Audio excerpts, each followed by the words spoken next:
It's the best decision I've ever made in my life. And, once you find value in something that you enjoy doing day in and day out, that's what will keep you pushing forward. It's not about the extra stuff. It's really, you got to dig deep and figure out what you find value in and run with it and do what you love.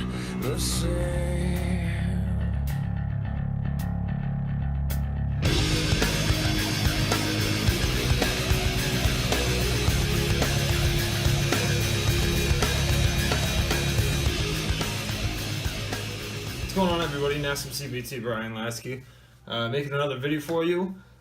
Just going over a couple things regarding protein bars. Now, I've had a couple questions recently about when should I have a protein bar, if I do, if I'm in a crunch.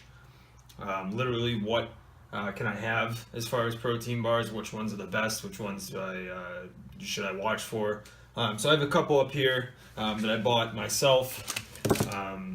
Ones that I do like, and then the last one is not even a protein bar. It's kind of just a sugar, a solid sugar, which is this, which I got from the dining hall, which I'm not going to eat. I'm going to throw it in the trash. But I just wanted to get it to kind of show you guys how shitty it really is. So the first one I have is Robert Irvine's Fit Crunch, and a lot of people are like, why are you going over protein bars? Probably you guys are thinking that. Because it's important. A lot of people hone in on supplements a little too much, and I always say supplements. It's not something that you should be having in replace of actual food items. You should be basically what you should be looking at is your training, your nutrition, so your food, and then on top of that, your behavioral, how you think about certain things. If you're an optimist about specific things in life. So that's the triangle. On top should be behavioral, on the bottom should be your training and nutrition. So supplements are supplements. Before I go over the protein bars, it's nice to have, like people are asking, if you're in a crunch, if you're in a bind, where you need something quick, but you should also be wary that some of these are crap. Some of these are straight candy bars and have nothing of nutritional value in them. However, the two ones that I got today, except for this one, which like I said, I'm throwing out, the two ones that I got today here are Robert Irvine's Fit Crunch and MetaRx Protein Bar Protein Plus. Aren't terrible, but there are a couple things that you should watch for. So without further ado, you guys probably can't see my face much in this, but that's okay. I have the whiteboard for you. I have the nutrition facts labeled here. And then I have some of the ingredients on the bottom, which I'm going to highlight the ones that you should watch out for. So yeah, let's get started. Let's get into it, shall we? So the first one here, I have listed out. I'm going to go through each one. And like I said, tell you, write down the ingredients on the bottom and then write down the nutritional facts on the top. We're going to kind of compare them as we go along. So the first one, Robert Irvine's Fit Crunch, peanut butter. Says here, I'm going to go over just the package and then I'll go over what's in it. Whey protein baked bar. On the front it says 30 grams of protein, 6 grams of sugar, and gluten-free, which I'll get to later on, if that's a hoax or not. This is what it looks like. Alright, good size bar, good size protein bar. Fits in the hand pretty well. So let's get into it. So the nutrition facts I have labeled here, 380 calories. And what he did, Robert Irvine, was he wanted to make basically it says on the package, it says training and nutrition is part of the day-to-day life to strive for success. That's just kind of his advertisement scheme that he put on there to make people buy the product. I'll also rate these as I go along. The nutrition here, let's just go right into it. Calories 380, so it's made to be a meal replacement. They fill you up, but I wouldn't say it's a meal because someone like me that's eating 3,500 calories a day right now, this is hogwash. I could probably have pound two of these, and I'd probably be okay afterwards. So one of these is really not enough. It just kind of tastes good, and it gets in those proteins that you should be having, especially post-workout. So 308 calories, total fat 16, saturated fats 8. Saturated fat, of course, is nutrition standards out there recommend that you should be watching your saturated fat. I, however, don't necessarily fully agree with that, but it is what it is. So saturated fats you should watch for. Your sodium, I don't care about. Sodium is one of the most essential electrolytes that the body needs. That you need sodium to survive. If you don't have sodium, you're dead. So sodium 490, that's not bad for a quote-unquote meal replacement. Total carbs 27. We'll get into the good stuff here. Fiber 2, so there's really no fiber in this. Total sugar is 6, so it's low sugar. Now let's get into the most important thing here, and that's sugar alcohols. Now, what is a sugar alcohol? It is a substitute of granulated sugar, or raw sugar. My take on sugar alcohols is you should watch the amount that you have. I would take Splenda over granulated sugar. However, I don't have Splenda in anything that I have. Splenda has been shown to have a lot of actual problems with it. The sugar alcohols do bloat you, kind of do give you that gas and sometimes irritation in the stomach.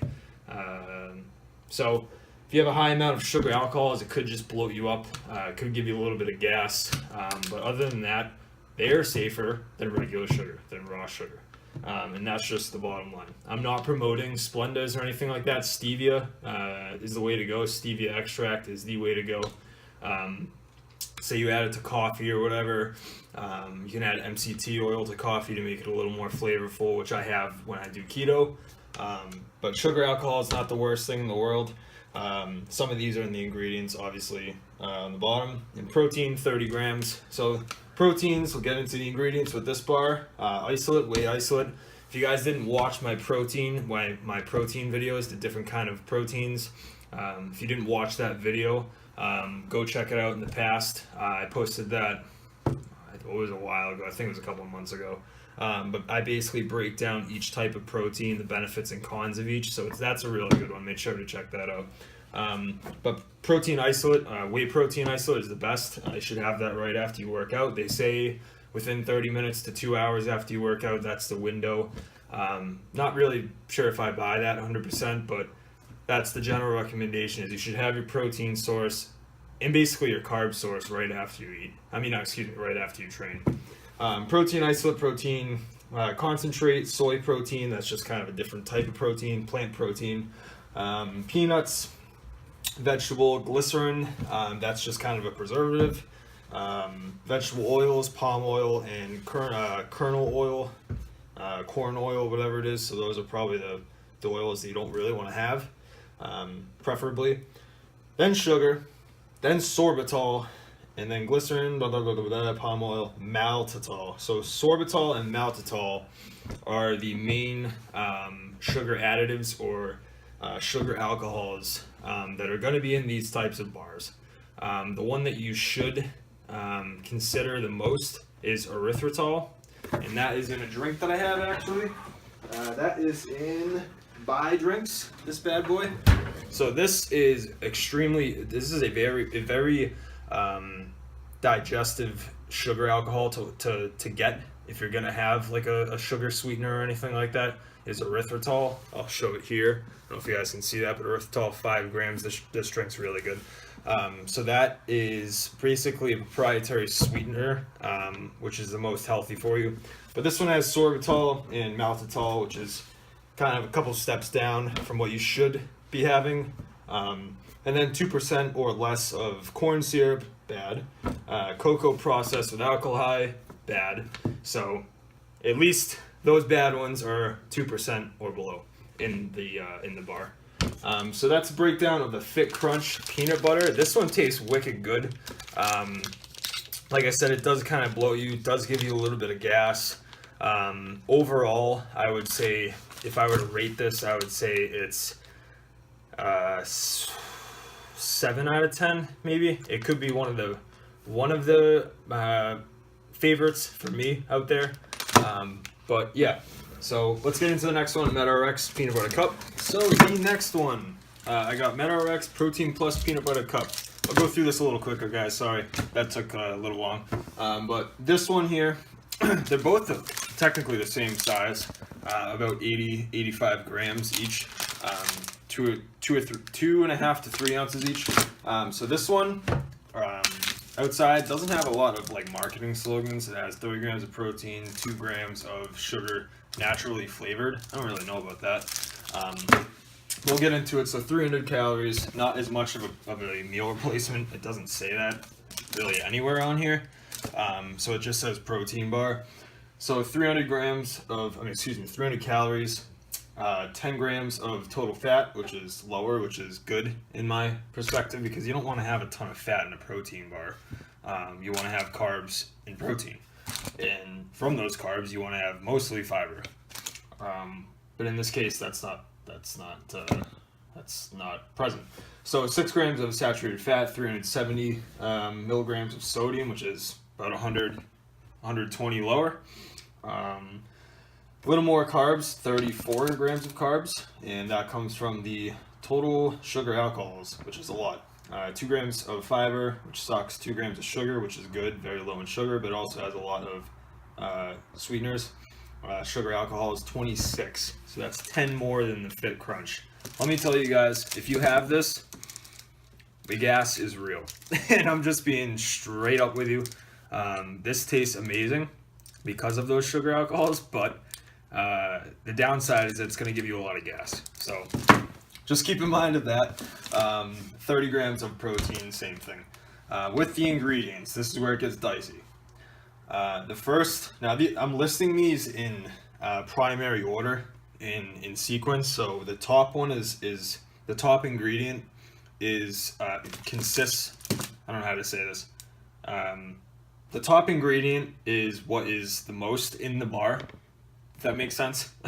So this is whey protein isolate, that's the most in the bar, processed with alkali. So that's right off the bat, that's not really that good. So that protein isolate is being stripped of its full nutritional value, and it's going to be processed with cocoa alkali, which is not a good ingredient to have at all. Maltitol syrup, so very high in that sweetener that I mentioned. That's why it has 26 grams. Protein blend with casein, which is a bedtime protein, is what I call it. Slow digesting. Whey protein, which is fast digesting. Soy protein, that's from a plant. So it has a lot of protein in terms of that protein blend. So that's a very high amount in the bar. Palm kernel oil, which is not really the best oil you should be having. Like I said, glycerins is another kind of preservative factor, and the sugar alcohol as well. Water, sorbitol, so that's another sweetener, sugar alcohol. Maltitol, obviously another sugar sweetener. So a lot of sweeteners in this. A lot of sweeteners. 26 grams of it is a lot. Very low in calories. Well, not very low in calories. Lower than the Fit Crunch bar. Lower in sodium, but the downside is it has a lot of sugar alcohols. So I would rate this probably, stop moving. I would rate this probably 6 or 7 out of 10. It tastes really good, but it gives you that negative downside, the gas. So let's move on to this crappy thing here. I'll just kind of write it down, and it has really no nutritional value, but I'll tell you really what's so bad about it. This is 2.8 ounces. It's a little smaller than these two. Let me get right into it here. So calories 350. That's almost the same as the Fit Crunch. Total fat 16. Saturated fat 2. Sodium 240 milligrams. Carbs 48 grams of carbs in this little fucking thing. In this little thing. Let me open it for you. In this. Look at this. It looks like I'm not gonna get expletive actually. I'll be quiet. But that, you know what that looks like. How heavy it is too. It's like thudding. Anyway, 2 grams of fiber, 34 grams of sugar in this. And I'm not eating this, I'm playing with this basically. 34 grams of sugar. So, 34 grams of sugar. This thing is 80 grams. See this? 80 grams. So let me just do the math for you. So, I'm gonna do the calculation and tell you how much of this bar, how much of this fudge brownie is sugar. So we got 34 divided by 80 grams. 43% of this is just straight granulated sugar. 43%. Almost half of this is granulated sugar. Guys, this is not good. The fact that this says this is gluten-free, the fact that this says that, or this is sold in my dining hall is ridiculous. And then 3 grams of protein. The biggest ingredient, the majority of this is sugar. Next is canola oil, which is not the oil that you should be having. You should be having like sunflower oils. You should be having short chain oils, eggs, potato starch, cocoa processed with alkali, salt, and xanthan gum, which is a preservative. So there's like 6 or 7 ingredients in this, and the top one is sugar, and it's 43% of this is sugar. It obviously tastes phenomenal, but there's no nutritional value in this whatsoever. So let's just move on. So that about wraps it up. If you guys have any questions, feel free to let me know. Comment below, message me, text me if you have my number. Share the video if you like it, and the tea hoodies are in the page below. The links below. 4 different colors: pink, navy, gray, and black. The black on black looks pretty sick. I bought one myself, so make sure to check them out. And yeah, I'll talk to you guys soon.